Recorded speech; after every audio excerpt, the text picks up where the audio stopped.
ভারত থেকে বাংলাদেশ দুই দেশের দুই সেরার গল্প প্রায় এক। ভাবনার দৃশ্যপটেও দারুণ মেলবন্ধন। প্রতিপক্ষকে ছড়ি ঘোরাতে দিতে চান না কেউই। তাই তো যতদূর যাওয়ার কথা ছিল ঠিক ততটা যেতে পারেনি কোহলির ক্যারিয়ার। ক্রিকেটের আরেক তারকা সাকিব আছেন গোধূলি বেলায় অদ্ভুত এক অনিশ্চয়তায়। কোহলি দুই ফরম্যাট থেকে পার চোকালেও সাকিবের জন্য জমা আছে আস্ত এক গল্প। সাকিব ফিরবেন, খেলবেন, জমাবেন ২২ গজের মঞ্চ। রেড বলে নিজের অধ্যায়টা শেষ না হলেও নিকট ভবিষ্যতে সাকিবের জন্য হোয়াইট ড্রেসে ফেরাটা বেশ কঠিন, তবে অসম্ভব নয়। মিস্টার 75 জাতীয় দলে নেই, পারফরমেন্সে ভাটা পড়া সাকিব কবে ফিরবেন তাও অজানা। তবে তার প্রিয় প্রতিপক্ষ men in blues batter Kohli আর ফিরবেন না টেস্ট ফরম্যাটে, তা জানিয়েছেন স্পষ্ট। তাকে একরকম জোর করে ছেঁটে ফেলা হয়েছে, হাওয়ায় ভাসছে এমন গুঞ্জন। ১৭ বছর সার্ভিস দেয়া ক্রিকেটারের শেষটা মাঠ থেকে না হওয়ায় প্রশ্ন জাগে, তৈরি হয় সংশয়। ভারতীয় ক্রিকেট দলে কোহলির প্রয়োজনীয়তা কি একেবারেই ফুরিয়ে গেছে? কোহলির মতো অভাগা নন সাকিব, অবসর নিতে পারবেন মাঠ থেকেই। খাতা কলমে সেই সুযোগ এখনও আছে। হতে পারে শেষ বেলায় নিজ দেশেই সাকিবের বিদায় ঘণ্টা বাজবে, যেমনটা চেয়েছিলেন আল হাসান। যদিও এখনও ঝুলে আছে কিংবদন্তির অধ্যায়। হয়তো নতুন কোনো ভোরে ক্যাপ্টেনের একাদশে জায়গা মিলবে সাকিবের।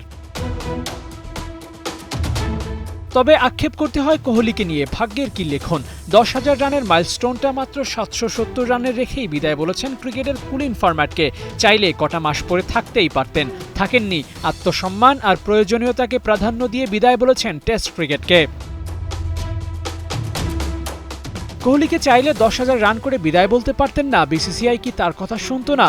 ১৭ বছর এক জার্সি গায়ে ২২ গজ মাদানো কিংবদন্তির কথা হয়তো ফেলতে পারত না তাদের ক্রিকেট কন্ট্রোল বোর্ড। কিন্তু তোয়াজ আর কোহলি দুটি শব্দের মেলবন্ধন কখনোই হবে না, তাই স্পষ্ট করে জানিয়ে দিয়েছেন আলবিদা। সাকিবের সামনেও ছিল মাইলস্টোন ছুঁয়ে দেখার দারুণ সম্ভাবনা। ৩৯১ রান পরেই ছিল টেস্ট ক্রিকেটে ৫,০০০ ক্লাবে ঢুকে পড়ার সুযোগ। কিন্তু সাকিব জানিয়েছেন দেশে ফিরে মাত্র একটা ম্যাচ খেলবেন। তাতে আর যাই হোক, ৩৯১ রানের মাইলফলক ছুঁয়ে দেখা হয়তো হবে না। সাকিবের চাওয়া অনুযায়ী বিদায় বললে ক্রিকেটকে অপূর্ণ রেখেই হয়তো বিদায় বলা হবে। একজন ৫,০০০, অন্যজন ১০,০০০ ক্লাবে পা রাখলে সমর্থকদের থেকে পেতেন বাহবা। কিন্তু ক্রিকেটের এই কিংবদন্তিরা কখনোই মানিয়ে গুছিয়ে চলতে পছন্দ করেন না। প্রশংসা কিংবা সমালোচনা এসবের ধার ধারেন না। ডোন্ট কেয়ার মেজাজে চলাটাই ছিল তাদের স্টাইল।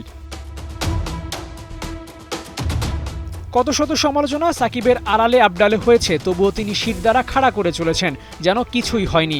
এভাবে করেই এগিয়ে যেতে যেতে ৩ ফরম্যাটে একসঙ্গে বিদায় বলতে চেয়েছেন, কিন্তু হুট করেই টি-20কে জানান গুড বাই।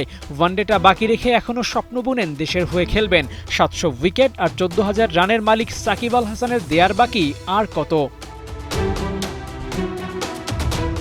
সাকিবের পছন্দের লিস্টে বরাবরই বিরাট কোহলি। দারুণ বোলার সাকিব, এমনটা কোহলি বলেছিলেন বহু আগে। দুজনার পছন্দটাও একই। বিদেশের মাটিতে সাকিবের খেলা সবশেষ ম্যাচের পরে ড্রেসিং রুম থেকে কোহলি একটা ব্যাট এনে দিয়েছিলেন। প্রতি উত্তরে সাকিব জানিয়েছিলেন কৃতজ্ঞতা, সম্মান, শ্রদ্ধায়। দুজনার গল্প লেখা হোক এক পৃষ্ঠার ২ পাতায়। আবু নাইম, ৭১।